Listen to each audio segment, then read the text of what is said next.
Olá, estamos ao vivo, começando mais uma live aqui da Leo Talks, da nossa jornada de compliance. Estou bastante animado, quero agradecer a todos os nossos convidados. Vou deixar a Marcela apresentar todo mundo e depois eu vou fazer uma pequena introdução para a gente começar a nossa live.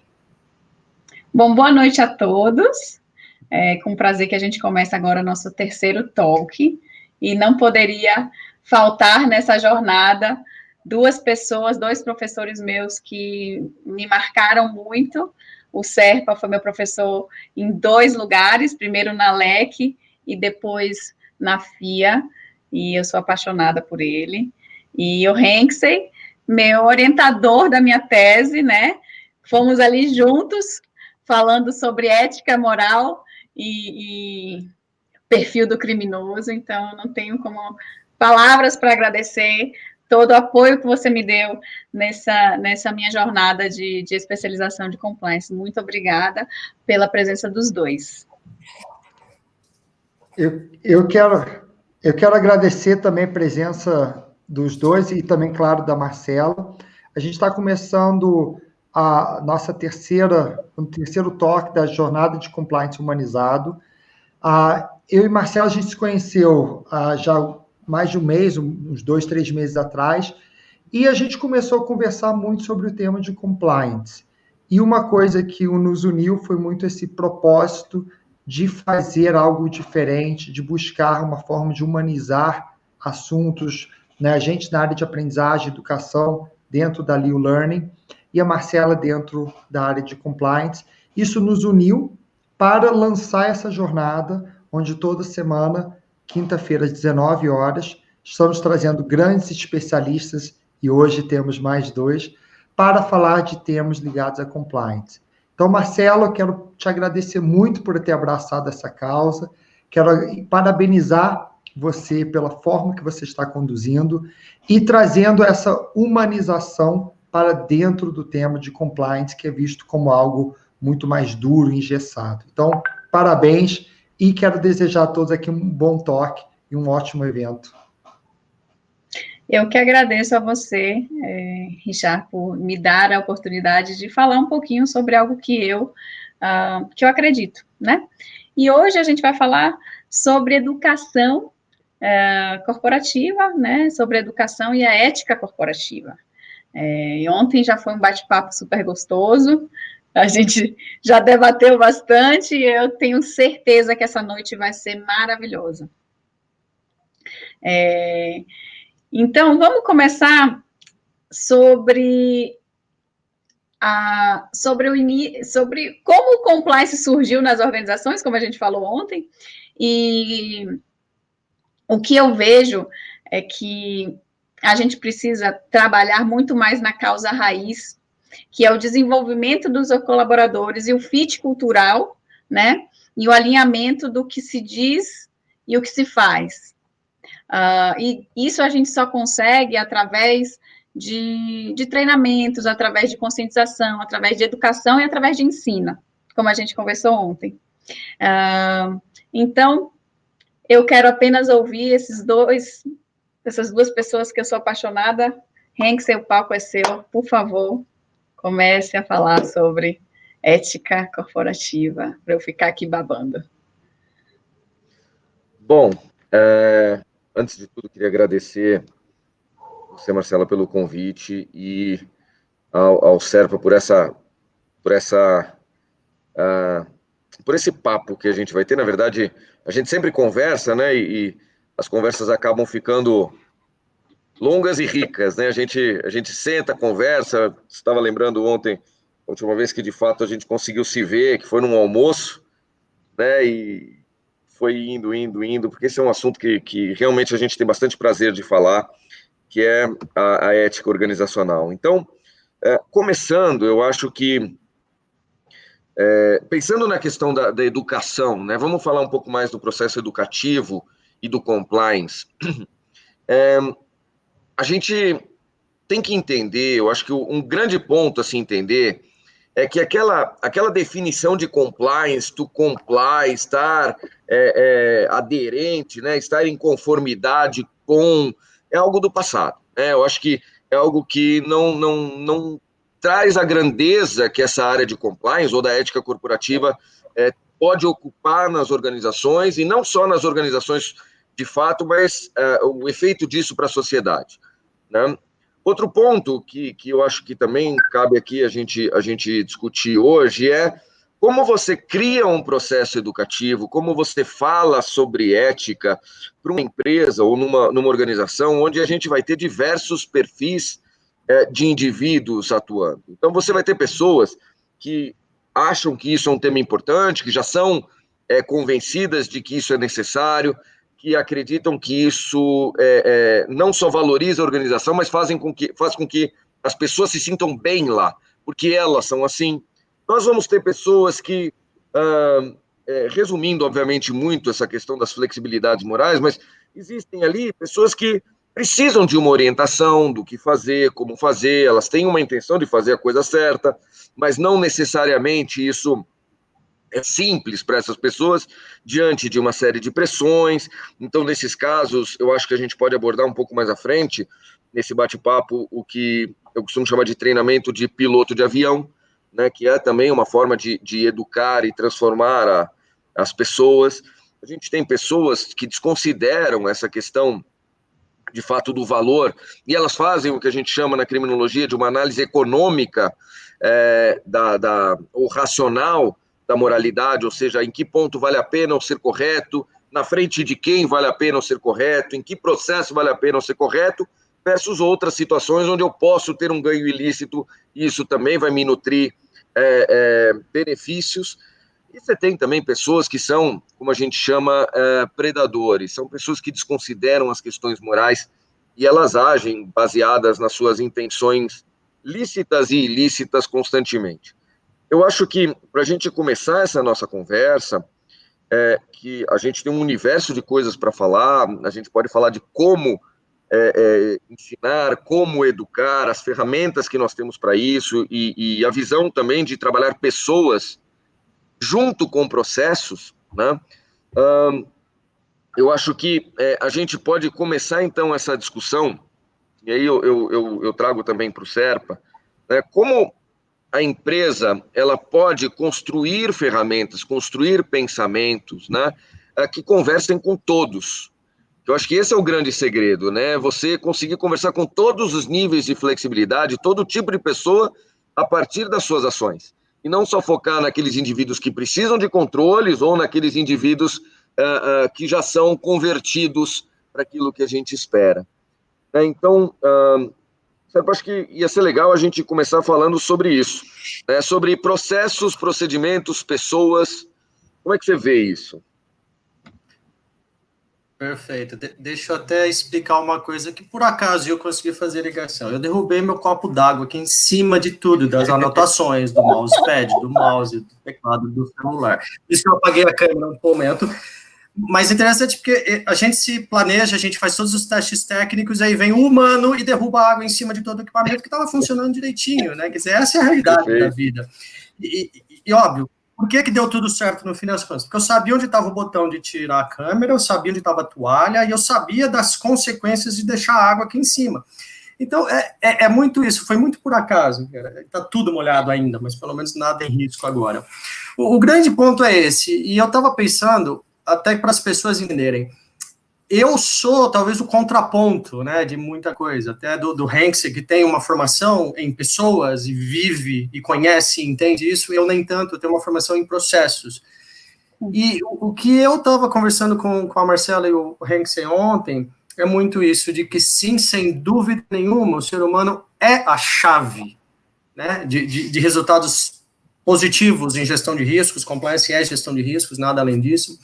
O ser humano é a chave no cometimento do ilícito, do crime, da fraude, mas a gente, infelizmente, tem visto, talvez, e eu vejo que por um bom motivo, e que pode ser trabalhado de uma forma positiva, uma simplificação, um esquecimento da parte de processo, e todo mundo fala de ética, tomar a decisão certa, os valores pessoais, e ao mesmo tempo que eu não discordo, eu fico temerário de que as pessoas estão indo para lá antes de resolver o aqui. E o aqui, o que é? Né? e ligando duas coisas que são muito, muito humanas, os valores de uma companhia e as ações dos funcionários e das funcionárias da companhia. Então, mesmo o valor, que é uma coisa puramente humana, mesmo que a gente esteja falando da pessoa jurídica, o valor ele se torna real na execução humana, os valores da companhia estão documentados. As companhias que têm valores bem integrados, elas um dia escreveram esse valor. Elas colocaram uma declaração, quer dizer, um aposto, uma explicação do que é aquele valor e de como aquele valor pode ser percebido, pode ser realizado, pode ser efetivado ali dentro da realidade da empresa. E quase que certamente foi dado um treinamento, no mínimo foi feita uma comunicação para todos da empresa sobre os valores. E provavelmente as diretoras, a presidente da empresa falam dos valores da empresa, seja numa apresentação externa, seja numa carta para abrir um código de conduta, o valor da empresa sempre está lá.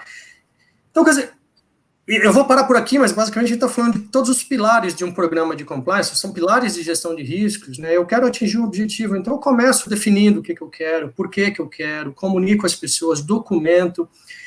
E a gente não pode esquecer nunca de que esse é o primeiro passo. E aí você fez uma pergunta, né, Rex? Como que eu atinjo todo mundo?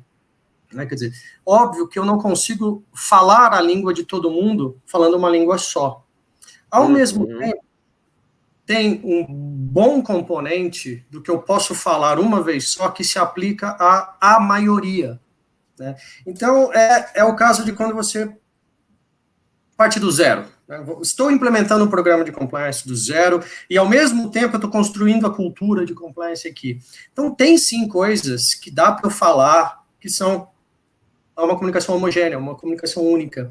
Então, eu posso e devo identificar quais são aquelas componentes que não é 100% das pessoas que vão entender e internalizar, mas é a grande maioria. Porque eu tenho um trade-off. Programa de compliance, gestão de riscos, é trade-off, né? Quer dizer, sim, seria perfeito se eu pudesse ir lá em cada micro-targeting, né? Que é o que vem fazendo Cambridge Analytica e tudo que a gente vê hoje de fake news. É perfeito. A maioria das empresas não tem a condição, a maioria das profissionais de compliance não tem a condição de fazer isso, não tem os recursos. Então, eu tenho que ir lá e priorizar. O que eu posso falar com todo mundo? Fiz isso, todo mundo, setei pelo menos o baseline ali, a linha de início, disse para as pessoas, e aí uma conversa que a gente teve ontem, né, e eu vou chamar isso de ditatorial. Tem coisa que não precisa educar muito, tem coisa que assim, é tão, chamemos de banal e basal, que é o seguinte, ó, a empresa já decidiu, não tem conversa, não tem por que discutir, educação de criança. Isso aqui não tem dúvida. A Marcela deu um exemplo, quer dizer, você vai sair com uma blusa, uma jaqueta. Você pode escolher se você vai usar vermelha, amarela, preta ou branca, mas você vai sair de jaqueta. Então, não tem por que perder tempo discutindo com a criança por que ela vai sair de jaqueta, quais são os riscos dela sair sem a jaqueta. Não precisa convencer muito a criança nesse momento. E, óbvio, eu estou simplificando a discussão. É ditatorial. Tem coisas que é a jaqueta da criança saindo no frio. Não precisa ter conversa. Claro, quando eu tiver tempo, eu vou explicar com calma, eu vou ter que trazer essa criança, em algum momento ela vai crescer, se tornar um adulto, e ela tem que entender por que eu a fiz usar uma jaqueta. E ela pode decidir depois não usar a jaqueta, mas depois, lá na frente. Quando ela tiver maturidade para a decisão. Então, é isso, quer dizer, eu acho que mesmo as coisas que são menos compliance, que seriam mais, chamemos de intangíveis, que são os valores da empresa, eles precisam ser formalizados dentro de um processo de comunicação, de conhecimento, de maturação. Então, a mesma coisa vale para um processo de compliance. A gente não pode esquecer que, sim, são seres humanos, mas tem muita coisa que a gente pode deixar pronto, simplificado. E essa talvez seja a palavra-chave, porque eu vou remover desta pessoa uma carga de trabalho, uma carga de pensar, uma carga de discutir, que ela não precisa, porque isso seria já pacificado. E eu vou usar todo esse tempo livre para discutir aquilo que não é pacificado, aquilo que é mais sutil.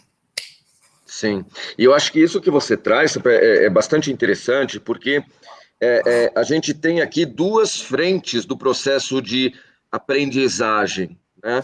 O primeiro é o ensinar, ou seja, é procedimental, é técnico, é você explicar para as pessoas o que deve ser feito.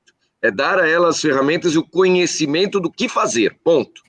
E o segundo passo é o educar. né? Que aqui é promover a transformação, é fazer com que aquilo tenha sentido, que as pessoas se desenvolvam, mudem por um motivo melhor, se possível.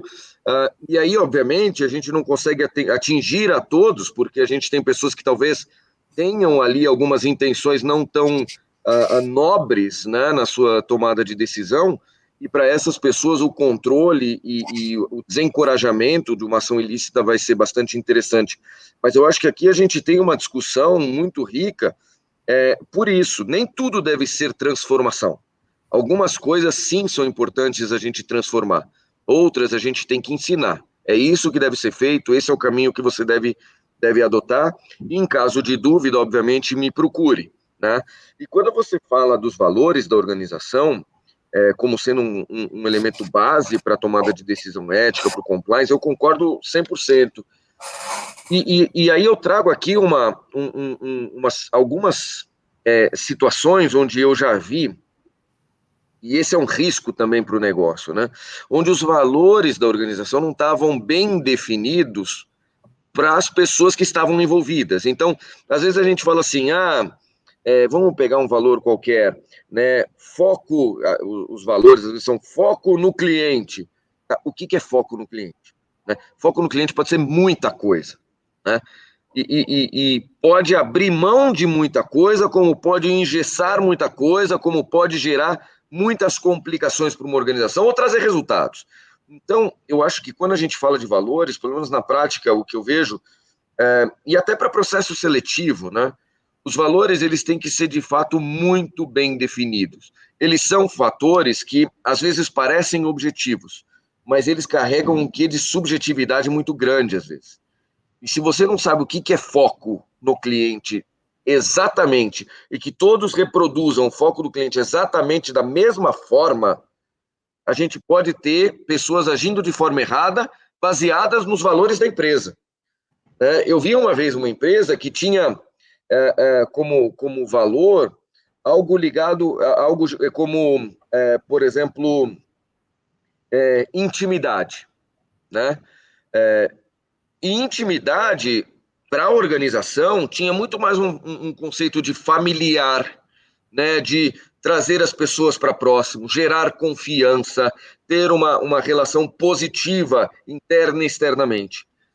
Agora, tinham pessoas que acabavam sendo, por exemplo, contratadas ou que tinham alguns comportamentos, entendendo que intimidade poderia ser excesso de extroversão, né? Criar uma ligação próxima com o outro, e aí isso começa a gerar assédio sexual, isso pode começar a gerar comportamentos inadequados com o cliente.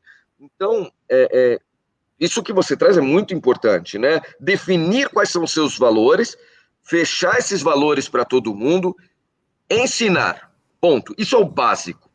A partir disso, a gente vai para o educar, que é a transformação. E no educar, tem um exemplo que eu gosto muito de trazer, que é uma campanha contra a violência e abuso infantil na Espanha, que foi colocada nos pontos de ônibus. Eu gosto bastante de falar dessa campanha, porque eu acho ela fantástica, que foi um cartaz que foi afixado nos pontos de ônibus e em outros lugares, mas ele tinha uma visão como se fosse não sei se eu posso chamar de holograma, mas dependendo do ângulo que você via, a mensagem era diferente. Então, para a criança, você via, ela via que o abuso de crianças é crime, né, e um número de telefone para ligar. Enquanto para o adulto, ele só via a mensagem de que isso é crime, que só está aos olhos de quem sente. Por que eu gosto tanto dessa campanha? Porque aí eu acho que o ensino ele é objetivo e serve para todos, mas o processo educativo, aí sim a gente tem que tentar falar a linguagem, uma linguagem que atenda a todos os níveis de flexibilidade moral, ou seja, daquele cara que é honesto vai falar, cara, que empresa incrível de se trabalhar.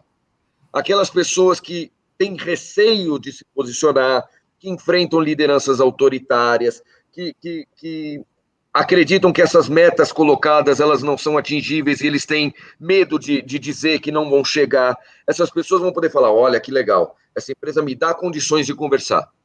E outras pessoas que têm outros tipos de comportamento vão falar, cara, aqui é melhor não, porque eles estão de olho. né? Então, eu acho que dentro da tua fala, e eu gostei dessa história do link com a água que caiu, viu? Agora, falando sobre a parte educacional, Henrique, o que eu vejo e o que eu sinto é que demanda muito tempo, você não tem um retorno a curto prazo, né? Demanda muito esforço, demanda muita constância, e acaba que, às vezes, se perde o engajamento de realizar isso. E uma outra coisa que você falou, que para mim é muito importante, é que, sim, precisamos ensinar, porém, a gente precisa, antes disso, ter uma noção exata de quem que a gente está ensinando. Porque não adianta a gente ensinar alguém que tem valores completamente diferentes da organização, que acha que aquilo ali não faz bobagem, sentido né? com dela, né? Não, é bobagem, exatamente. Então, eu acho que o primeiro de tudo é o fit cultural entre os valores da organização e os valores do colaborador em si. Então, eu vejo hoje que a gente tem um gargalo muito grande na área de compliance. Primeiro que é nessa parte que eu estou te falando, que é o fit cultural entre a cultura organizacional e também os valores dos colaboradores e da liderança. Precisa fazer um scan muito bem feito de quem está ali para engajar os demais. E o outro ponto é como fazer essa parte educacional, porque ela demanda muito tempo. Você não consegue colher os frutos num período que talvez a alta gestão entenda ser factível. É algo muito mais a longo prazo, né? Então, como que você vê isso? O que você percebe disso? Eu vou trazer uma resposta breve, e aí eu acho que o Serpa talvez tenha uma visão bastante rica e complementar por ser um compliance officer, ou seja, por viver essa realidade do dia a dia e ter que explicar para o CEO da empresa o porquê fazer isso, né? Mas eu diria o seguinte, de uma forma geral, nós temos uma visão de que a empresa ela tem que dar um lucro rápido, né? E o lucro deve ser constante e que os resultados têm que ser rápidos e as transformações têm que ser rápidas. Se a gente entender isso desta forma, de fato, educar não faz sentido, né? Não faz sentido, porque isso demora. Agora, se a gente entender a empresa como um braço da sociedade, né?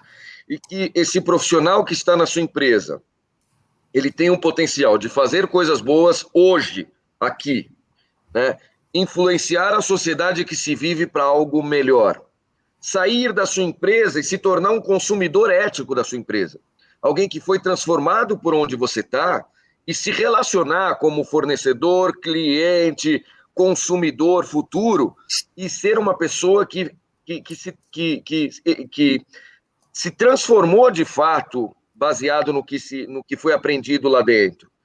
Aqui a gente já começa a mudar um pouco a visão, né? Então, eu estava lendo outro dia um artigo que dizia que as empresas japonesas fazem planejamentos para os próximos 100 anos ou algo assim, né? Eu não posso afirmar isso com toda certeza, mas faz sentido. E é isso. Então, assim, se você pensar na tua empresa para os próximos 100 anos, essa educação faz sentido. Se você pensar na sua empresa e na sociedade para os próximos 100 anos, faz sentido. Então, eu acho que tudo depende disso, do que se quer. A gente falava ontem do capitalismo, que nem sempre é capitalismo, né? Mas, assim, se for uma visão capitalista canibalesca, onde eu tenho que comer o máximo possível e destruir o outro para me alimentar daquilo e tal, faz sentido, Marcelo. E Serpa, como é que você vê isso, vivendo esse dilema no dia a dia? Eu já tive uma conversa sobre valores com a Marcela uma vez, antagônica, porque assim, eu gosto muito do contraponto das coisas. E antagônica não é briga, é diferente. E eu acho que esse é um problema. A gente precisaria voltar para o século XIX, em alguns casos, onde você tinha os grandes pensadores, que a gente lê sobre eles e lê as obras deles, e a gente sabe que tinha na mesma mesa, tomando a mesma cerveja, pessoas com opiniões completamente opostas sobre o mundo. E elas criavam, porque elas não brigavam, elas discutiam, elas conversavam. Argumentavam, conversavam, né? Com certeza. Exato. E o grande ponto é muito bonito eu ter o fit cultural. Sabe quando eu terei fit cultural de todos os funcionários da empresa? Nunca. É muito simples. Nunca. E tem um outro lado dessa história também, que mesmo que eu tenha hoje um número de empresas que queira fazer a coisa para o longo prazo, primeiro que é um número muito pequeno de empresas, se a gente pensar no universo todo. Né? E a gente não pode pensar só nas grandes multinacionais, as empresas que estão na mídia, nós temos que pensar em todo o ecossistema. Porque é este detalhe que vai fazer diferença, que não é o detalhe, é o todo. E aí eu penso, então assim, eu tenho empresas que, o zeitgeist, né, quer dizer, o espírito da sociedade, ele muda. Então a gente hoje discute temas que a gente não discutia 5 anos atrás. E hoje eu vivo num mundo completamente diferente do mundo em que eu comecei a trabalhar 24 anos atrás. Né, do ponto de vista de piada, assédio, tudo isso. Então eu tenho uma força puxando para melhoria contínua, e tenho empresas, sim, muito sérias em relação a isso. Ao mesmo tempo, eu estou tendo essa mudança do capitalismo, né? O capitalismo está ficando cada vez um capitalismo de curto prazo especulativo de bolsa de valores, resultados trimestrais. Né? Então, você pensa, eu trabalho numa empresa farmacêutica que tem ciclos de produto de 20 anos, e eu tenho que dar resultado trimestral. E se eu não der o resultado num trimestre, nossa, a empresa afunda. E todo mundo vai gastar horas e horas e horas discutindo o preço da ação, né? que é, em muitos casos, resultado apenas de um ataque especulativo. Né? E aí a gente fala, isso vai mudar? Espero que sim, mas não provavelmente nos próximos anos. O que eu tenho que pensar aí? De novo, não adianta eu tentar atingir todo mundo, até porque eu terei psicopatas, eu terei 1% ali de sociopatas no mundo, e tenho, então, 1% de sociopatas dentro da empresa, e para essas pessoas eu tenho já canais, eu tenho canal de denúncia, eu tenho polícia, eu tenho, sim, a parte, chamemos de pesada, do programa de compliance. Né? Mas eu queria voltar numa coisa que você comentou, dos valores serem interpretados de maneira diferente, né? Eu estava conversando com uma colega de compliance, uma grande empresa brasileira, uma empresa muito séria brasileira, a gente estava discutindo metas, né, e eu lembro das discussões do varejo, que o Reclame Aqui, ele é péssimo, porque o Reclame Aqui, ele premia reclamação.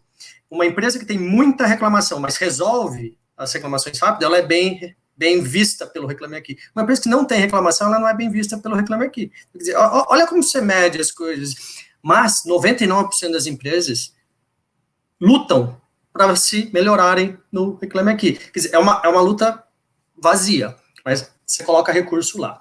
E a gente falou muito ontem, não dá para a gente fingir que o mundo é diferente, sim, nós temos sim a pressão econômica, nós individualmente somos egoístas, nós queremos pensar no nosso futuro, claro, aqui tem uma variação de comportamento humano individual, ponto, não estou discutindo isso, mas eu falo de média, na distribuição normal, nós estamos numa média, essa média, ela é razoável, e é na média que eu quero trabalhar, um programa de compliance é para cidadão médio, né? Tem os outliers de um lado, os outliers do outro, isso aqui tem ferramentas específicas. Então, a gente começou falando ontem, né? Quer dizer, treinamento, a gente fala muito de treinamento de comunicação, inclusão da pessoa no entendimento, às vezes no desenho do programa, e eu aposto e não tenho medo de perder que as pessoas que menos sentem que precisam ser treinadas, que precisam discutir, são as pessoas que mais deveriam fazê-lo, que são as pessoas da alta administração. Todos nós já fizemos, eu já fiz o crime de, vamos fazer um treinamento mais curto para a diretoria, porque eles têm menos tempo? Já começou errado por parte deles, começou errado por parte nossa, de aceitar isso e de não convencê-los do contrário. Né? E, de novo, o programa de compliance tem que ser efetivo, gestão de riscos tem que ser efetiva, não perfeita, por isso que eu vou ter que escolher qual o tamanho do meu escopo aqui. Eu vou ter um grupo de pessoas que eu não vou atingir desse lado, e um grupo de pessoas que eu não vou atingir desse lado. Eu tenho que entender isso, eu tenho que conviver com isso. Tenho que aceitar isso. Eu tenho que ficar feliz com isso? Não, eu tenho que ficar infeliz com isso e buscar. E aí é outro ponto que a gente discutiu ontem, que 99% também das empresas, das profissionais de compliance, faz treinamento para si. Quer dizer, eu faço treinamento para praticar um item da minha lista, praticar um item da lei. Então, eu sou muito legalista. O Brasil, aqui, compliance, essa moda do compliance do Brasil, começou por causa da 286, começou por causa da televisão, começou por causa da Lava Jato, começou por causa de crime. Quando compliance é uma coisa completamente diferente, a gestão de riscos. E aí a gente vem vindo, né? Quer dizer, eu tenho que fazer essa educação, mas, de novo, é um processo de 3, 4 anos. É um processo de 3, 4 anos que nunca vai acabar. O zeitgeist do mundo muda, o zeitgeist muda. Eu estou falando hoje de diversidade e inclusão, de igualdade social, de justiça social, coisa que eu não falava 5 anos atrás. Isso tem um componente que cai dentro da área de compliance para ajudar. Então, assim, eu acho que o primeiro fato aqui é reconhecer o urso. Tem um livro que eu não vou lembrar se é... Eu acho que é Empresas Feitas para Durar. Ele fala, você tem que reconhecer e falar dos seus limites e problemas, e não fingir que eles não existem, porque senão você não consegue resolver. Eu estou falando isso com um psicólogo, né? Não precisa. Mas a maioria das empresas não quer. A gente falou ontem, a maioria das empresas não quer escutar a crítica. Ela quer a solução, ela não quer saber do problema. Isso mata muito da conversa, da discussão, onde está o nosso problema. E o outro lado dessa questão de que eu faço treinamento para mim, né, para profissional de compliance, para o programa de compliance, é que eu faço treinamentos longos, chatos, e eu não precisaria fazer treinamento, eu poderia simplificar isso com uma mensagem de 1 minuto, um podcast de 30 segundos, uma mensagem repetida todo dia, que varia, obviamente, no seu tema, e de vez em quando eu faço uma coisa formal. E não é um problema, eu acho que é aí que está o erro, né? A gente acha que precisa, eu mesmo, eu sou uma pessoa de processo, eu acho que precisa muita coisa documentada, muita coisa formalizada, e sim, vamos também fazer o informal. Eu acho que a gente está errando muito nessa mão, a gente deveria fazer muito menos formal e muito mais informal. E eu acho que tem um exemplo que ele é cabível, ele não é necessariamente perfeito, que é aquele grande banco que teve um caso na China, que o CEO da China, não sei se... Aí eu sempre erro, se é o JP Morgan ou Morgan Stanley. Chamemos JP Morgan, posso estar errado. É o Morgan.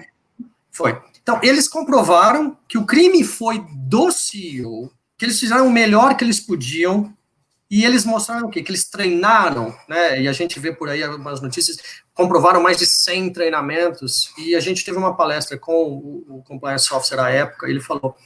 Não foi necessariamente 100 treinamentos, foram 100 oportunidades de esclarecimento, e eu acho que você usa esses termos de forma muito mais corretas que eu, Henk, quer dizer, foi de educação e foi de treinamento, então eu somei tudo, e muitos, a maioria destes 100 casos, foram coisas informais, foram lembretes, foram e-mails de psychological nudge, então acho que é o grande ponto, a gente tem que sim fazer a coisa de uma maneira organizada, comprovável, demonstrável, mas a gente tem que tirar a mão da formalidade. A gente erra muito nisso ainda, eu acho. E a gente faz o treinamento para a gente. Concordo. E aqui até a gente vê na prática muitas empresas que usam o treinamento não com o objetivo de nem de ensinar e nem de educar, mas sim de transferir responsabilidade, né? Então, esse é um outro ponto, né? Eu estou te dando um treinamento que eu nem quero saber se você vai fazer de fato ou não, se você vai colar do teu amiguinho da baia do lado ou não, não me interessa o que você vai fazer, você tem que tirar 7, né? Porque ao tirar 7, se você fizer qualquer coisa errada, a culpa é sua, amigão, né? E você não consegue também terminar o treinamento se não tirar 7, ou seja, você vai ficar repetindo aquilo até tirar 7, e no momento que você tirou 7, amigão, a culpa é sua, o problema é seu, toma aí que o filho é seu, e não tenho mais nada a ver com isso. E isso não é nem ensinar, nem educar, nem trazer lembrete, isso não é nada, né? Na verdade, é quase que um crime, né? Porque, na minha visão, né? Porque você não está preocupado de fato com a melhoria, né? Você faz de conta que ensina e o outro faz de conta que aprende, para se fingir, então, que nós temos um ambiente melhor de se trabalhar, ou mais aderente, ou mais em conformidade com a regra, né? E eu acho que isso é péssimo quando a gente fala de educação para essa área de compliance ou ética empresarial. Acho que você está no mudo. Está no mudo, você está no mudo. E o que a gente conversou ontem, né, que tem um direcionamento um treinamento, e aí falando de treinamento, uma sessão de treinamento, ela tem que ser pontual, assim, o que eu quero que as pessoas lembrem no final, que elas possam internalizar, tem que ser uma coisa muito simples. Onde elas estão hoje, de forma geral, de forma média? Elas estão perto, estão longe? O que falta para elas? Que ferramenta, que informação, que conhecimento falta para elas? Isso. Então, esse é o conteúdo e o objetivo do treinamento. O que eu posso entregar para elas um pouco antes do treinamento que vai facilitar este processo de internalização? Tal coisa. essa análise, esse diagnóstico, ele não é feito, e a gente fala hoje de 90% dos treinamentos são feitos em plataformas digitais de maneira padrão, para todos os países, para todos os funcionários de uma multinacional. É fácil fazer o outro jeito? Não, não é fácil. Mas aí a gente volta no primeiro pilar, suporte da alta administração, comprometimento da alta direção. Quer dizer, você quer fazer uma coisa perene? Você quer fazer uma coisa que vai trazer frutos para todo mundo no final do dia? Vou. Legal. Vai demorar muito tempo. Vai demorar 5 anos e vai custar muito caro. E vai custar muito caro não só em dinheiro, vai custar muito caro em dedicação das pessoas, em aceitação dos erros. E aí a gente volta no outro ponto da conversa, cultura justa. Eu não posso simplesmente garantir que eu treinei, porque amanhã eu posso culpar a pessoa pelo problema, que às vezes fui eu mesmo, enquanto empresa, que gerei, pela o seu exemplo de intimidade, né? Quer dizer, quantas pessoas não fizeram coisa errada naquele momento só porque elas acharam que era uma diretiva, né, da empresa, e a empresa cria a segunda vítima do problema, né, que é o funcionário, que não fez nada que mereceria a penalização que recebeu. Sim, exato. E a gente acaba criando mais problema do que solução com isso, né? Sim. A gente acaba criando mais problema do que solução.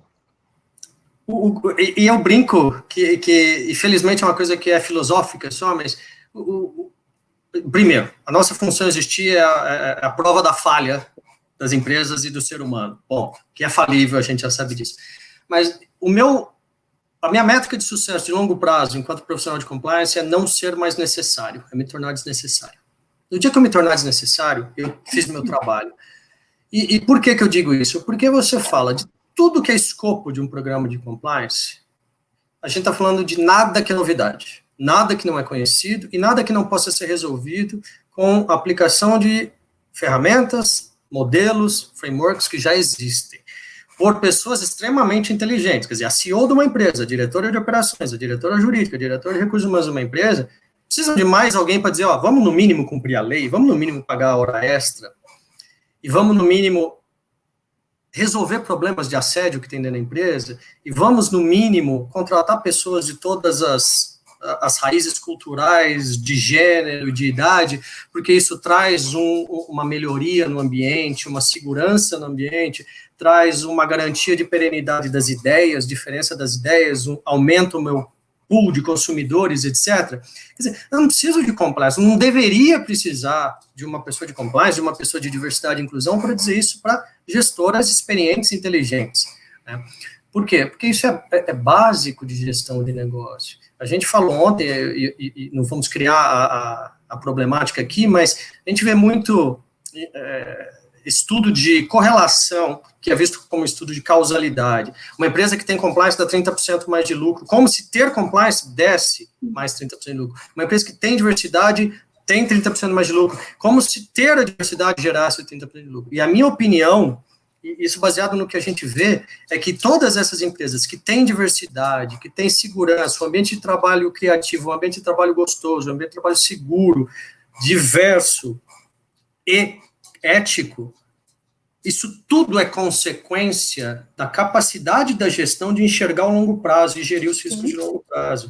E essa gestão, e é engraçado, porque às vezes essa própria gestão, ela é vítima de não ver as coisas que ela está fazendo, porque para eles aquilo é óbvio. É óbvio que eu preciso de pessoas de todas as culturas, todos os gêneros, todas as idades, todas as etnias aqui, porque é o que está lá fora, né? Mas assim, de novo, é uma questão muito maior do que simplesmente o programa de compliance, e esse é meu ponto. A gente tem também, infelizmente, glamourizado o programa de compliance, instagramizado o programa de compliance. A gente vê no LinkedIn as pessoas postando que fizeram treinamento de onboarding do novo funcionário, como se isso fosse a coisa mais nobre do mundo. Não, isso é a coisa mais básica que a gente pode fazer. Então, assim, o tempo de criar o post, você podia ter criado um e-mail de 2 linhas só para relembrar os outros funcionários que não são os novos, de que eles têm outras coisas que eles precisam se lembrar, para que eles possam fazer um trabalho melhor e você tenha uma empresa mais bonita. Mas não, você foi lá na rede postar no LinkedIn, gastou 2 minutos para fazer isso. Uhum. Mas quando você fala isso, Sérgio, o que eu vejo é que nós... você até me corrigiu ontem, mas então vou botar nós seres humanos, não nós brasileiros, né? A gente não pensa muito no planejamento. né? A gente não pensa em longo prazo, a gente é muito imediatista, e eu acho que ainda mais agora, essa nova geração, inclusive de startups, né, que querem um resultado muito mais rápido, trabalhar nesse planejamento de longo prazo, até porque a gente não sabe qual será a continuidade da organização em tanto longo prazo. Então, acaba que fica uma questão até aqui de como fazer, né? Vou investir em algo que eu não sei se daqui a algum tempo a empresa vai estar de pé, né? Então, olha o dilema que eu acho que as organizações, eu vejo que é esse o total dilema, né?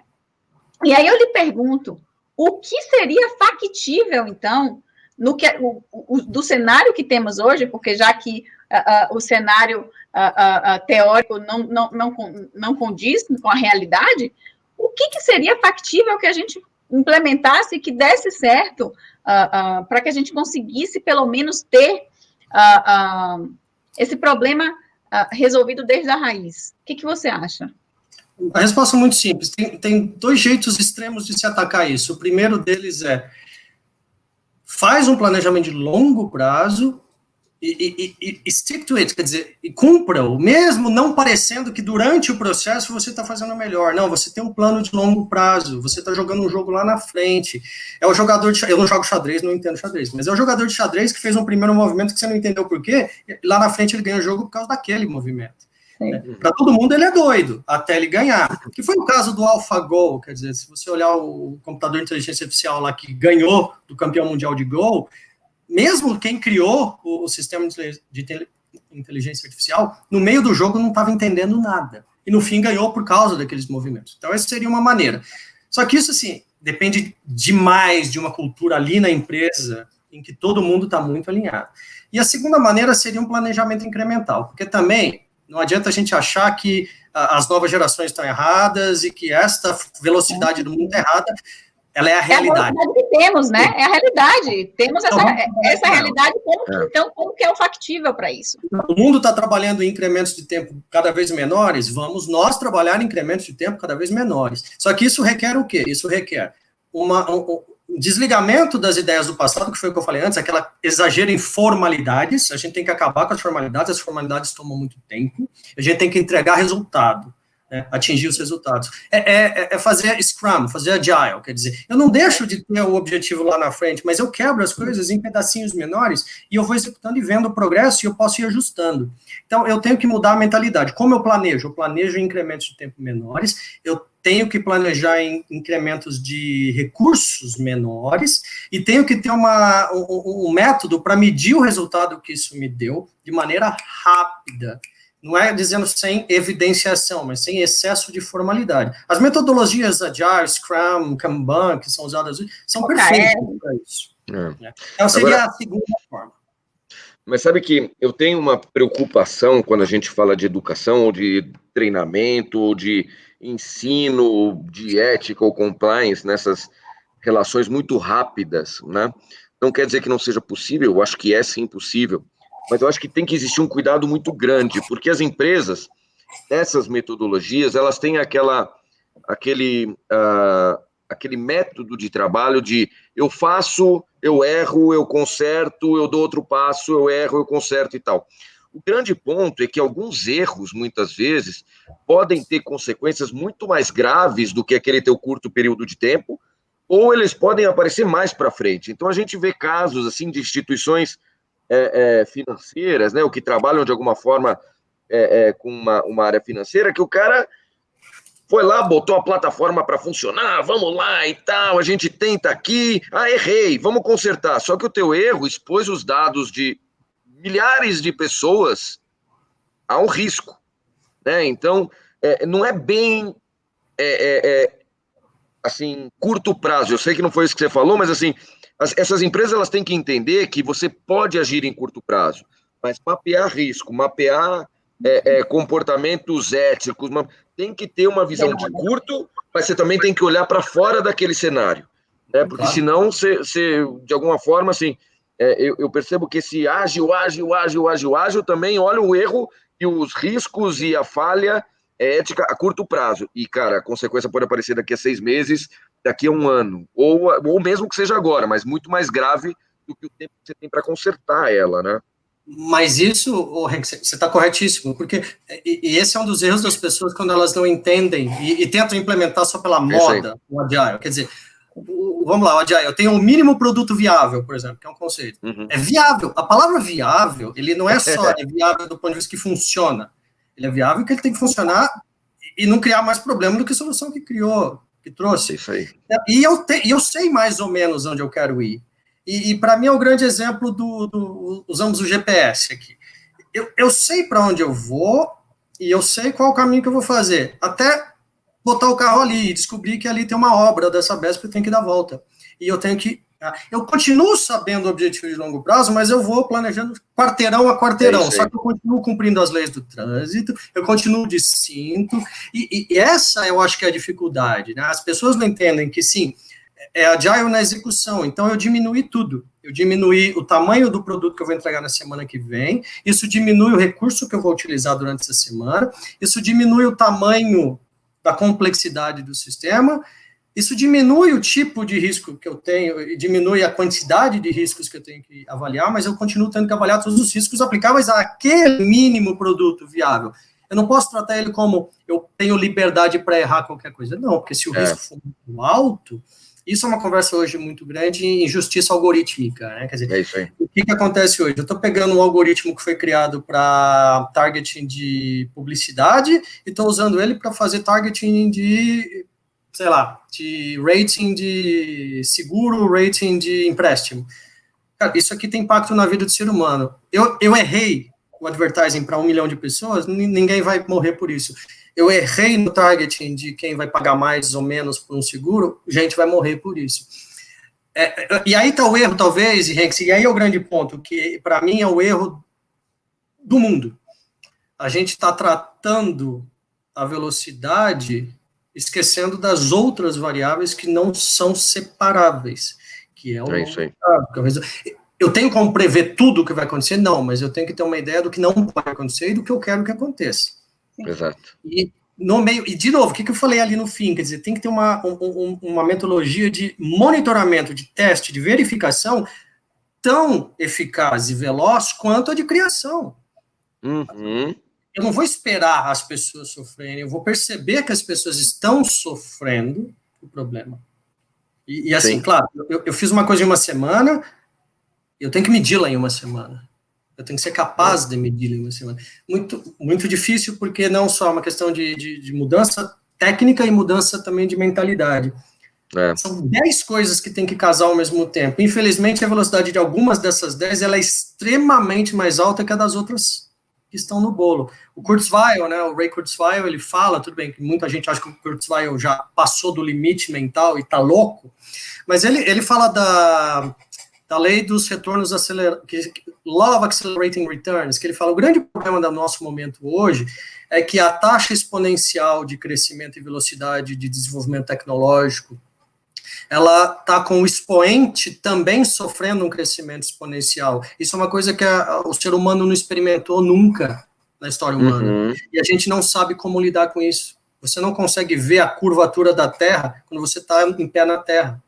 Então você teria que sair da Terra. A gente não está com tempo, a gente está vendo uma reta quando o negócio é quase uma espiral. De novo, muito difícil. Não posso culpar ninguém por causa disso. Nós estamos todos tendo que aprender enquanto fazemos. Pois é, e esse processo de aprendizagem, que eu acho que é um ponto crítico quando a gente fala de empresas mais startups, né, essas visões, porque existem pessoas que criam essas empresas, criam essas ferramentas ou essas soluções única e exclusivamente para ter um resultado financeiro de curto prazo.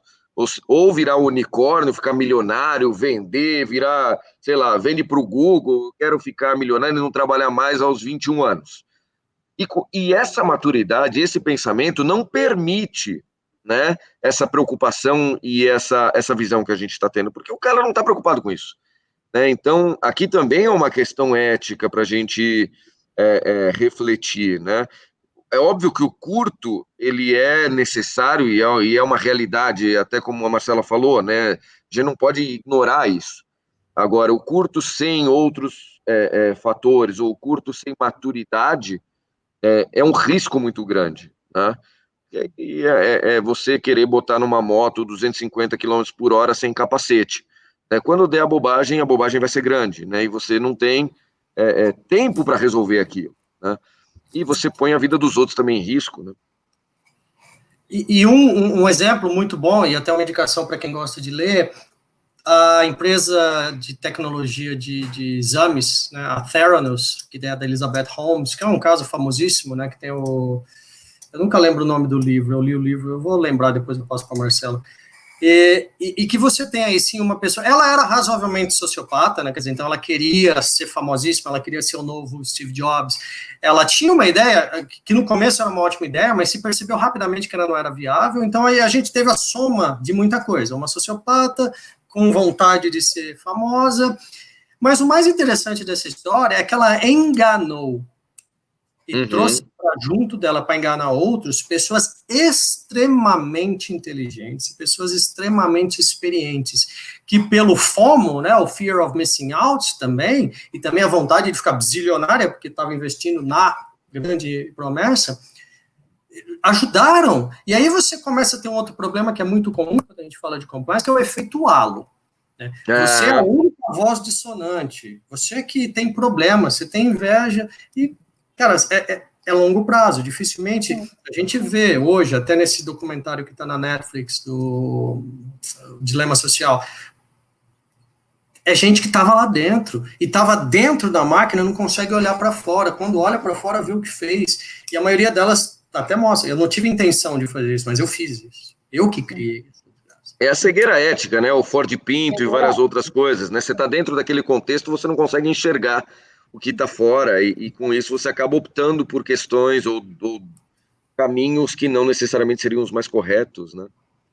E aí, por isso que I cringe, né, como dizem os americanos, quando eu vejo as pessoas, compliance é só fazer a coisa certa, a coisa ética. Gente do céu, isso é uma simplificação tão errada que ela acabou ficando sendo certa, né, porque é tão difícil, são tantas variáveis, e defina o certo. Eu acho que até quando a gente discute, para mim, o que seria a escola moral mais simples do utilitarismo, e você fala do dilema do bonde, todo mundo entende, mas quando eu assisti aquele The Good Place, que ia trazer outro tipo de adição ali na história, eu fui pesquisar um pouco mais. Eu descobri que mesmo dentro do utilitarismo tem uma questão assim, se o bem é maior que o mal, legal. Não, porque você tem que ver a distribuição do peso do bem e do mal nas camadas sociais, por exemplo. Tá, legal. Eu implemento essa solução, esse programa, qualquer coisa que seja. Ele salva 1000 pessoas e mata uma. Oh, que bom. Não, ele mata toda a uma que ele mata é negra. As 1000 que salva são brancas. Não, isso não é bom. Isso tem um grave problema ético, social, moral. A gente pode pôr o nome que quiser. E isso nunca acaba. E você tocou um ponto importante. A gente conversa muito. A gente nunca chega a uma conclusão, e isso está faltando, eu acho, na sociedade hoje. A gente nunca aceita não chegar na conclusão, e a gente dificilmente aceita as discussões antagônicas. É outro problema que a gente tem, e se fosse um problema da gente quando está sentado no bar e brigou com o colega e nunca mais vai falar com aquele colega, o que é estúpido, mas nas mesas de diretoria, nas reuniões de comitês de compliance, se você tem uma opinião diferente, você não dura. Acabou. Você não dura. Ô, Serpa, a Cris Bezerra está aqui falando para você que o nome do livro é Bad Blood. Isso. E ela já veio com a pergunta. Ela já veio com a pergunta. Ela falou assim, ó. Na realidade, ela tem duas. Ela perguntou. Eu acho que quem pode responder mais é o Serpa, que é: quais são as melhores práticas que você tem visto em termos de educação para os diversos níveis organizacionais? É segmentada, curta, segmentada, relevante e interessante, ponto. Assim, eu não estou trazendo nada que seja desconhecido por ninguém. Agora, quem quer ter o trabalho de convencer a alta administração que precisa fazer isso? Não, eu não vou fazer um treinamento de 1 hora e não vou fazer online. Eu vou fazer 25 e-mails que você vai mandar, cada um com 3 linhas. Não, isso não é eficiente, não, isso não funciona. Quem mais está fazendo isso? E aí vem o desgraçado do benchmark. Quem mais está fazendo isso? Nossos concorrentes estão fazendo isso? E ninguém quer, todo mundo adora ser criativo até a hora que tem que ser o criativo e apostar em alguma coisa diferente, né? E aí, não, e se a gente tiver um problema, onde está na 12846, quer dizer, será que a CGU vai aceitar isso? Não sei, mas você tem que testar, porque se você está aqui só para satisfazer a CGU, nós temos um problema. Pois é. E aqui eu teria até um complemento, que seria o seguinte, eu acho que uma forma eficaz é você conseguir contextualizar esse teu processo de ensino, de educação, a cada uma das realidades corporativas, né? Então, você vai falar de corrupção, por exemplo. A alta administração, ela vai ter uma relação com corrupção, né? Agora, não adianta você vir com, sei lá, agentes públicos lhe pedem dinheiro para liberar uma obra. Cara, o vigilante, se ele paga o policial uma pizza, que seja, para ajudar ele no recebimento de uma carga delicada, isso também é corrupção. Então, se você consegue contextualizar para aquelas pessoas, dentro da sua realidade, né, onde está o problema, aí você já tem mais da metade do caminho realizado, né? Depois é só explicar o que fazer. Agora, a pessoa precisa entender onde aquilo se encaixa na vida dela, principalmente quando a gente fala da educação de adulto, né? Se aquilo não faz sentido, a gente descarta. E as pessoas, às vezes, elas não entendem onde entra a corrupção, onde entra um vazamento de informação, onde entra uma manipulação de resultado na sua rotina, conflito de interesse na sua rotina. Então, você também conseguir delimitar para aquele indivíduo onde aquilo acontece. E, às vezes, você não precisa trazer pronto, né? Aí entra um pouco das questões criativas que o Serpa traz. Você desafia o outro a encontrar onde está esse problema. Hoje a gente tem em sala de aula, essa sala de aula invertida, né? Que eu acho que, dependendo de como for conduzida, funciona muito bem. Desafia o outro a encontrar onde está esse problema. Vamos falar de corrupção. Onde tem corrupção no seu negócio?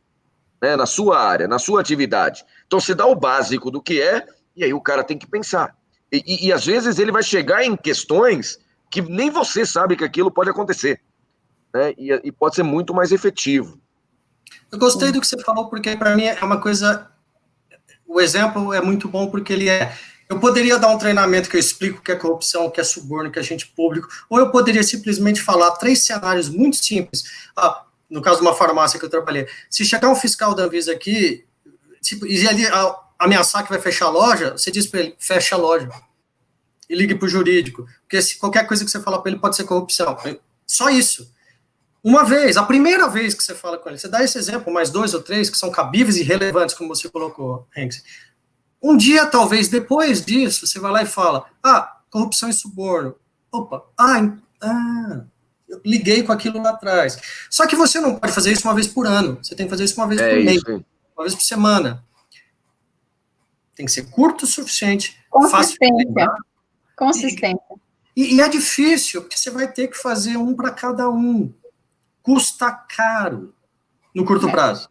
Custa muito barato no longo prazo. E essa história da consistência, eu hoje estava falando isso, né? Trabalhar o compliance, ou a ética organizacional, é igual fazer academia, né? Não é muito diferente, né? Então, antes da pandemia, você tem lá um peso X, você estava indo na academia, corria não sei quantos quilômetros, estava com fôlego legal. Cara, você ficou 5 meses sem fazer nada, você não desce de escada no teu prédio e sobe, né? E sem contar o quanto que você engordou, né? Então, aqui é a mesma coisa, você vai dar um treinamento, você vai focar na ética e tal, ou um intensivão, um dia inteiro, 2 dias, 1 semana, vai sair de lá todo mundo marombado, né? Você vai falar disso daqui a 1 ano, já está todo mundo flácido de novo, né? Então, não adianta. Ou você mantém e torna aquilo constante, 1 vez por semana, 2 vezes por semana, você vai na sua academia lá e corre 10, 15 minutos e mantém o teu negócio. Trabalhar moralidade é igual a trabalhar qualquer outra coisa, né? Sim, com certeza. E vamos lá, aqui, deixa eu dar uma olhada aqui. O Fabrício pergunta. O Bad Blood, ele assusta, ele é quase assim, é quase uma fraude por página, ele é animal de ler. Você não quer parar de ler, tipo o Dan Brown. Porque é uma fraude por página, é um crime por página, quase. Eu vou comprar. Desculpa, nada? O Fabrício pergunta, fala, eu tenho uma empresa com 5 funcionários, por onde poderia começar a aplicação de regras de compliance normativas? Uma assessoria jurídica ajudaria para dar esse pontapé inicial? Você tem uma empresa de 5 pessoas, é o sonho de compliance. Você não precisa de ninguém te ajudando, basta você dar o exemplo. Óbvio, você precisa saber o que você tem que cumprir, né? Óbvio que aí você vai precisar do consultor, do suporte, mas você não precisa fazer nada além de deixar claro que ali você não aceita que se descumpra aquelas coisas que a gente sabe que tem que cumprir. Desculpa, Hank, você ia falar. Não, é isso mesmo. Eu também concordo. É o tone of the top totalmente. A Cris pergunta de novo assim, falando em redes sociais, quais lições podemos aprender para educação e ética com as novas maneiras das pessoas se relacionarem? Acho que é o que a gente já falou, é diminuir o formalismo das coisas, é fazer as coisas rápidas, interessantes e curtas e frequentes. Claro, é óbvio que eu não estou dizendo para a gente fazer o que fazem os engenheiros do caos, né? Os spin doctors que fazem isso usando, e a gente sabe que o algoritmo do YouTube é exatamente isso, por exemplo, que é o pior de tudo. O pior de tudo traz as pessoas para si. Então, a gente tem que trabalhar do lado certo, mas é isso. Não tem segredo. E eu acho que outro ponto também interessante para a gente nessa questão das redes sociais, né, nesse momento, é a gente trabalhar as pessoas a, primeiro, escutar outros pontos de vista, tá? Então, hoje em dia, todo mundo é dono da verdade. Então, eu gosto disso, é bom, eu não gosto, não é bom, eu quero fazer desse jeito, eu vou usar o viés da confirmação e só vou buscar pessoas que valorizam o meu ponto de vista. Então, acho que, assim, você trazer abrir novamente os olhos das pessoas para o diferente, como o Serpa disse, a gente... no passado sentava com pessoas que nós não concordávamos simplesmente para ouvir outros pontos, né? E testar, inclusive, as nossas teorias, né? Então a gente testava com o outro, falava e vamos ver o que o outro tem contra para a gente ver o quanto a gente sustenta aquilo. Hoje em dia isso não existe mais. E isso causa um risco muito grande, né, para as organizações em diversos sentidos, como, por exemplo, no processo de inclusão, né? Ou até em tomadas de decisão que podem ser mais duvidosas ou mais críticas, onde o certo e o errado, que a maioria das vezes não é tão óbvio assim, né? Sim, concordo plenamente. E só mais um ponto também, que é a simplificação das coisas, né? Acho que nas redes sociais a gente aprende a pegar a parte pelo todo, né? Então você pega aquela partezinha e cria toda uma teoria que justifique aquilo. Então, até mesmo quando você falou, Serpa, do utilitarismo, eu estava pensando nisso, porque as pessoas elas simplificam o utilitarismo de uma maneira, né, como se todas as obras escritas sobre pudessem ser resumidas no sentido de, se você fizer o bem para a maioria das pessoas, está legal, vamos lá. Então não precisava de filósofo para pensar e escrever sobre isso, nem tratados, nem livros. Então, assim, qual a qualidade daquele bem, né? Será que aquele bem de fato é um bem? Eu gosto quando a gente fala do dilema do bonde, né? Às vezes eu questiono as pessoas assim, legal. Agora pensa o seguinte: você escolheu matar 5 pessoas, tem várias discussões que você pode fazer em cima desse dilema, né? Mas uma delas seria: você escolheu matar 5 pessoas, ao invés, quer dizer, uma pessoa ao invés das 5 por uma questão numérica, o maior bem para o maior número de pessoas. Legal. Quantas pessoas agora você vai encontrar para trabalhar sozinhas num outro trilho? Se você tiver que dividir a sua equipe e falar, ó, vão ficar 3 aqui e 2 ali, quantos vão querer ficar no lado que está o menor número? Ninguém. Ou seja, olha o problemão que você se arrumou achando que isso era uma solução adequada, né? Então, a qualidade do bem também tem que ser levada em consideração, né? Fato.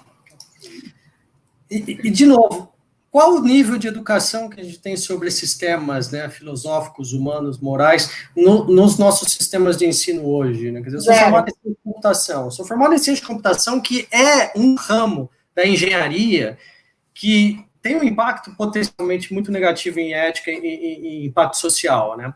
E um desses exemplos, dessas discussões que eu vi do utilitarismo foi num curso de responsabilidade ética de engenharia da Universidade de Eindhoven, quer dizer, um curso para engenheiros.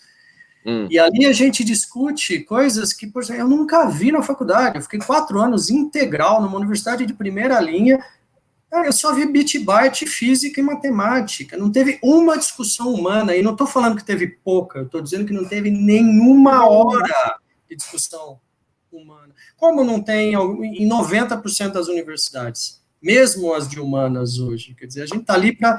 E, de novo, o sistema educacional brasileiro e de vários outros países, ele está ali, eu entro para tirar nota, não é para aprender, e eu entro para tirar o diploma, não é para sair melhor do que eu entrei. A gente acaba saindo melhor, por vários motivos. Se a gente começa errado, as pessoas têm preguiça, e aí falando muito de brasileiro, o brasileiro não lê. O brasileiro não lê. A quantidade de livros que um brasileiro lê, ela, assim, uma criança em outro país já leu mais do que um brasileiro adulto vai ler na vida inteira. Então, a gente tem que começar a trabalhar isso, e eu escutei isso de um colega meu, o Rodolfo, que é consultor hoje, trabalhou comigo na Novartis, um dia quem está falando, cara, você vai fazer um webinar disso aqui, isso aqui é tão básico, óbvio, ele falou, é básico e óbvio para você, nós somos 1% da população. 99% da população não tem acesso a esse tipo de informação. E não é que não tem capacidade de entender, não tem acesso à informação. Então, isso aqui, sim, é necessário e relevante. A gente estava discutindo, óbvio, se ia vender ou não, mas aplica-se a mesma coisa. A gente não pode, né, medir o outro pela nossa régua. E isso é outro erro. Isso é um outro erro gravíssimo dos problemas de compliance. A gente acha que todo mundo parte do mesmo pressuposto e todo mundo tem que ser ético. Né? Não, ninguém tem que ser nada. É uma escolha individual no fim do dia. E pior que isso, a gente parte do pressuposto que nós somos os donos da ética, ou seja, agimos sempre da forma correta. Né? A gente parte do pressuposto que não se erra. Né? A gente parte do pressuposto que toda ação onde falta integridade é feita com a mesma motivação, ou seja, sempre existe uma má intenção, um desejo de ganho ilícito e tal. Então, assim, esse é um outro ponto, né, para essa nossa discussão. Né? Primeiro, será que todos nós que trabalhamos nessa área somos todos os corretos do mundo, né? E será que somos corretos em tudo? Talvez a gente não é corrupto, né? Ou não é corruptor, mas até que ponto você não ultrapassa um indivíduo pela direita, no seu carro, na estrada, ou você não fala ao telefone enquanto dirige, ou, sei lá, não deixa cair um negócio numa gôndola do supermercado e larga lá. Ou seja, quantas e quantas e quantas coisas do nosso dia a dia, às vezes a gente faz de errado, e coisas, às vezes, até mais graves que isso, até questões familiares, né? A questão de fidelidade com o marido, com a esposa, com o companheiro, companheira. Então, assim, será que a gente é tão correto assim, a ponto de termos o direito de julgar os outros em cima de um pilar da moralidade, né? Nunca. Esse é o ponto, nunca. E, de novo, nosso trabalho não é esse. Nosso trabalho é criar um processo de decisão, de gestão de riscos, que se a gente tem tempo, capacidade, vontade e oportunidade, se a gente dá aquele passinho para frente. Mas eu li hoje do Joe Murphy. O Joe Murphy, que é um dos grandes nomes em compliance há muito tempo, ele pôs um post hoje que era meio meia-culpa, mas ele parte desse ponto. Gente, a gente fica falando tanto de dar esse passo da ética lá na frente, mas a gente não faz nem o básico direito. A gente não cumprir a lei direito. O mínimo é cumprir a lei, a gente nem isso faz. Né? Então, vamos fazer o básico. Compliance 4.0, tem 1.0 ainda, quem não fez. Vamos fazer 1.0. Isso aí. Bom, a gente está chegando ao final da nossa live, né? Passou tão rápido essa 1 hora com vocês que eu ficaria aqui muito mais tempo. Eu queria agradecer imensamente, foi maravilhoso. Se juntar esse com o de ontem, vamos fazer um livro, né? Mas acho que a gente tem conversa aqui para várias lives, mas infelizmente chegamos ao nosso horário. E eu queria mais uma vez agradecer, foi maravilhoso. E se vocês pudessem deixar um recadinho. O que vocês acharam? E uma mensagem final de cada um. Tem que ser primeiro.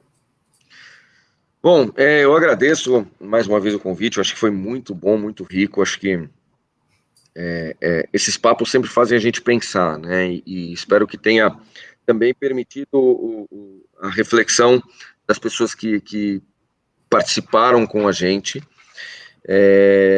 Eu queria só falar que eu tenho no Instagram um canalzinho ali que eu gosto de divulgar, porque é um processo de educação social, né? Sim. Que é o Eticalizando. Tem no Instagram e no Facebook.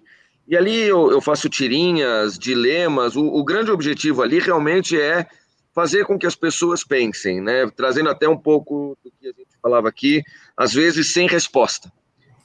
Simplesmente o fato da gente pensar sobre o tema, o que já fizemos, onde já erramos, o que precisamos consertar, o que eu faria em situações onde talvez eu não tenho, não tinha parado para pensar ainda que poderia ser um problema. Então, deixo aí aberto também o Eticalizando no Instagram. E agradecer de novo, é isso, um bom descanso para todo mundo. E Serpa, obrigado aí pela parceria. Maravilhoso, recomendo super, me faz pensar todos os dias. Também agradeço, Marcela, Leo Talks, você pelo convite, assim, pelo convencimento, né, porque a gente estava conversando ontem que eu falei, cara, eu não entendo muito de educação, eu não sou especialista nesse tema, mas, e eu vou simplesmente reforçar isso, a gente precisa conversar mais e definir menos, e decidir menos, a gente precisa ter mais experiência, e, quer dizer, eu conto a história de como eu criei, por exemplo, os board games, que foi um dos motivos da gente estar conversando aqui hoje. Foi uma coisa que eu aprendi num curso de como pensar, eu não vou lembrar o nome do curso, Critical Thinking era o nome do curso, da Universidade de Melbourne, eu acho. Que, assim, ele mostra que o conhecimento, muita gente acha que conhecimento é tipo uma estante onde você enche de livro e uma hora você tem que trocar os livros, e o conhecimento é muito mais como uma estrutura de andaimes, onde você vai colocando peças, e quanto mais peças você coloca, mais fácil fica colocar novas peças, e mais espaço tem para colocar novas peças. E foi isso que eu consegui, quer dizer, eu cheguei nos board games por 4 coisas completamente não relacionadas. E isso eu acho que o processo criativo, isso se aplica a qualquer coisa na vida, inclusive a programas de compliance, ele só vai funcionar bem quando você tem experiências variadas, individualmente e, óbvio, enquanto time. E não adianta nada você ter experiência variada se você nunca está aberto a fazer diferente. Né? E testar, eu acho que esse é o grande problema também, a gente não quer testar, a gente não dá tempo para as coisas maturarem. Errou, vamos parar, não deu certo. Não deu certo ainda. Vamos fazer até o fim. Então, acho que esse é o grande ponto para a gente. Vamos sim pensar no longo prazo, quebrar a coisa em ações menores que podem ser feitas rapidamente, corrigidas rapidamente, mas sem perder o longo prazo da mente, né? E vamos discordar mais. Só que, quando você discordar de alguém, esteja aberto a ouvir por que o outro discorda de você também. Acho que essa é a dificuldade. Concordo, perfeito. Muito bom. Mais uma vez agradeço imensamente, em nome da LIO, a presença de vocês. Foi uma noite maravilhosa, não tenho dúvidas. E vamos... Quer deixar seu contato também, Serpa? Alexandre da Cunha Serpa, estou no LinkedIn, no Instagram, e se vocês gostam de board games, todos de graça, Serpa Compliance... Deixa eu olhar aqui. serpacompliancegames.blogspot. Eu sempre esqueço. Nossa, seus games são maravilhosos, não tenho o que falar. Obrigado. Bom, gente, mais uma vez, obrigada e boa noite, bom descanso a todos. Tchau, tchau.